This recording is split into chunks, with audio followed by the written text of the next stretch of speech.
Hello! So this video is going to be all about how to optimize your home environment to get the very best out of home training or virtual training. Now, I know a lot of people are already in that state of mind, which is but I'm going to miss the gym. I've only just gone back. I'm going to miss shifting tin. And I totally get where you guys are coming from, completely understand. We all like being here. I'd like to be here too.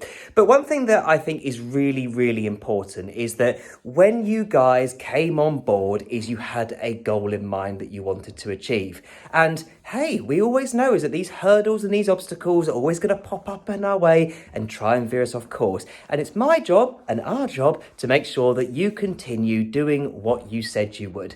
Now, all I wanted to do in this video today was just really talk to you more about the training element over the next 4 weeks of really how to get the most out of it so that you can replicate the gym as best as possible.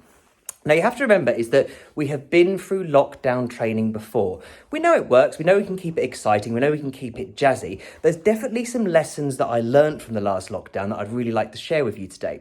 So the first lesson is that there is such thing as having some sensible equipment at home that's going to be very versatile and flexible and allow you to really get the most out of your workouts.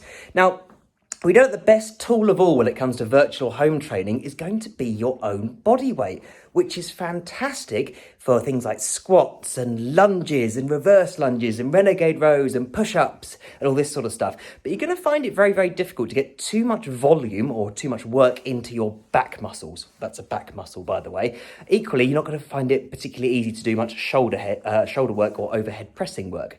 So one thing that I found with a lot of clients, that once I started recommending that they get this very simple tool, suddenly their workouts became a lot more balanced and they were able to get more out of their training, look after their posture and reduce their injury risk, which is what we try and do in the gym. You ready for the first tool? Dun, dun, dun. You'll be very unimpressed, I assure you. It's a resistance band. You thought it would be much more exciting than that, didn't you? So you've probably seen these hanging around these gyms. They're in different colours and we often use them for stretching at the end of a session.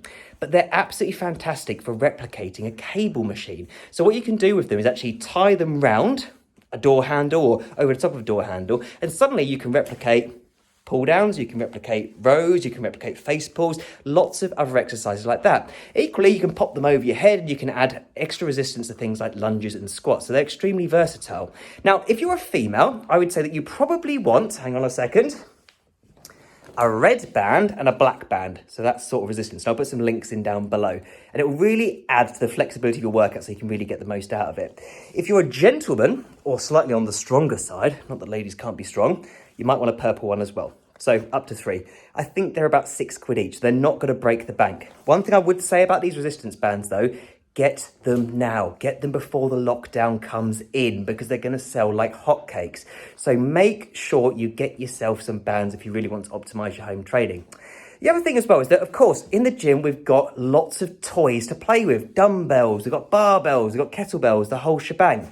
Probably not going to have as much access to those at home, but as long as you've got something that you can use as a form of resistance, it could be a kettlebell that's been lying around the house for a little while. It could be a dumbbell set that you had when you were a teenager. It could be a really heavy water bottle. If you've got some form of resistance, it's going to help aid us. Just add a bit of weight to you. But remember, it's not a massive deal if you haven't got any sort of resistance at home because all we do is adjust your programming. There's lots of ways that we can add resistance to your training to simulate the sort of work that you do by adding weight plates or adding extra dumbbell weights.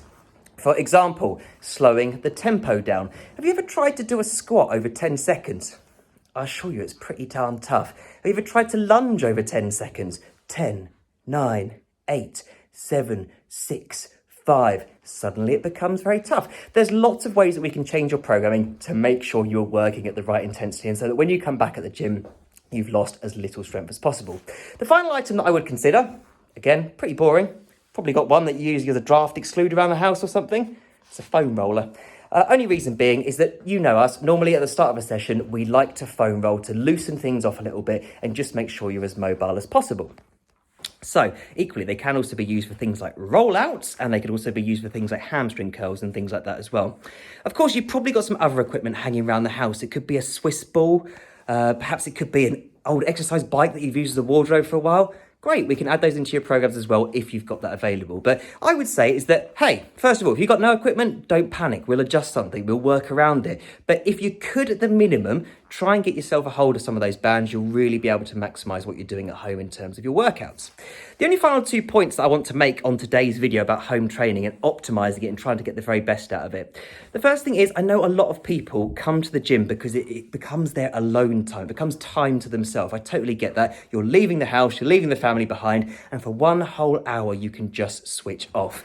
Unfortunately, we're not going to be able to help you with that this time round, but what we can still do is get you into a familiar environment, keep your fitness up so that when you actually come back to getting that time back again, you can really hit it with a bang. One thing I'd recommend here is having a chat with your partner or your bubble or whoever you're sharing your house with at the minute, and just discuss about the importance of your training time and the fact that you want to keep it going, and basically just have that as your time still. Try and select a room in the house that perhaps isn't in the main family unit bit where you can have lots of people walking past and lots of traffic and lots of distractions. Instead, organise with your partner that 5 minutes before training, you're going to go up to a certain place and that's where you're going to be for the next hour. I know it sounds really silly. It's called boundary setting, and we all need to practice it more often than not.